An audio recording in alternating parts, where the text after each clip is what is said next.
Olá, eu sou André Roncalha e esse é o comentário econômico da semana.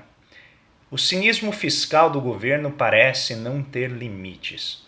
Foi aprovada ontem pela Câmara e pelo Senado a proposta de orçamento para 2021.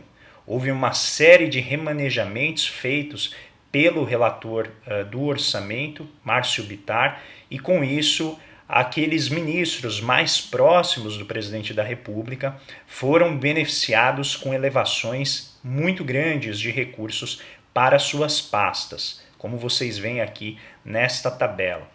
Tereza Cristina, da Agricultura, Tarcísio de Freitas, da Infraestrutura, o Ministério da Defesa, que é o grande queridinho do governo Bolsonaro, bem como alguns outros ministérios acabaram recebendo mais recursos. Além disso, a saúde teve um reforço de caixa, porém existiu uma regra de que 50% dos recursos destinados iriam de fato para a mão de congressistas com as emendas parlamentares. Isso a gente vê o cinismo fiscal do governo aparecendo tanto na proposta de perdoar dívidas das igrejas.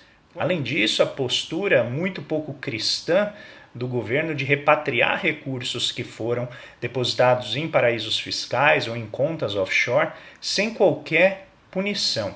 Já é a segunda rodada desse tipo de ação, a primeira foi feita pelo governo Temer, e Bolsonaro parece não se preocupar com isso. Essa semana viu um conjunto de empresários e banqueiros no movimento chamado Convergência, fazendo uma mobilização junto a alguns parlamentares para promover uma aceleração das privatizações com medida compensatória, que é o que nós chamamos de neoliberalismo com compaixão.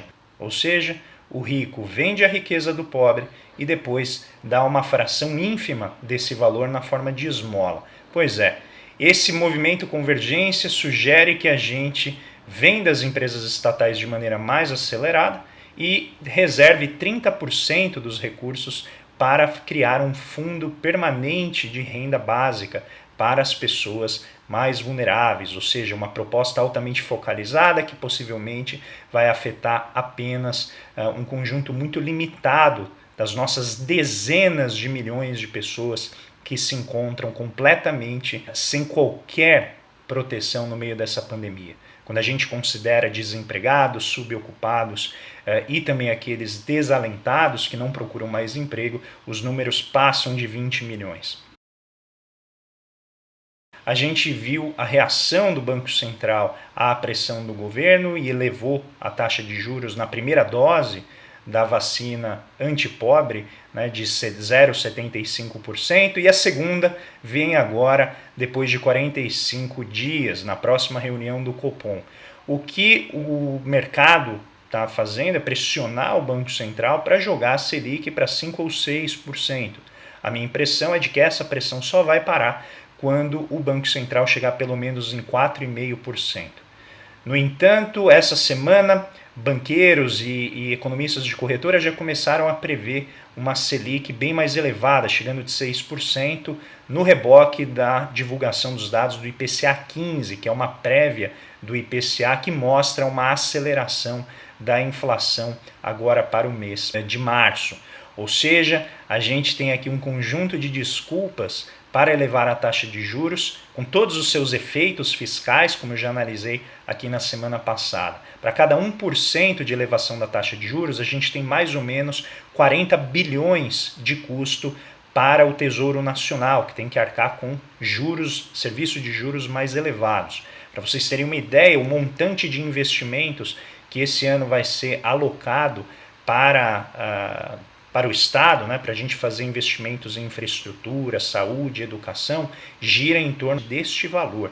Então, do ponto de vista fiscal, a elevação da taxa de juros já comeu o espaço fiscal dos investimentos que nós vamos fazer.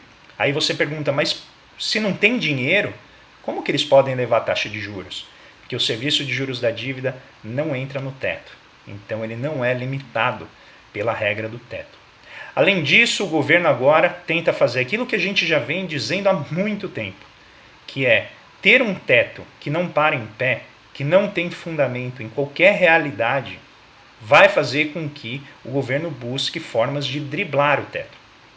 Então você mantém essa estrutura para que o mercado financeiro diga, muito bem, vocês têm um teto, vocês estão sendo austeros, enquanto tenta-se usar todo tipo de manobra para fugir aos limites impostos pela regra fiscal. A pandemia ela está avançando, a gente está batendo recordes de mortes e de infecção nesse vírus que é bem mais virulento, né? Essa cepa do vírus que é muito mais virulenta e letal do que a anterior. E infelizmente as soluções demoram a aparecer e o governo fica preso a esse dogmatismo fiscal que já ficou muito evidente no ano passado ser uma falácia. Mas ainda assim, essa parece ser a grande âncora ideológica e existencial desse governo. Se o teto de gasto ruir, ele perde a base de apoio dele na Faria Lima. E ele vai se segurar a essa âncora, nem que ela leve para o fundo do mar. Um grande abraço.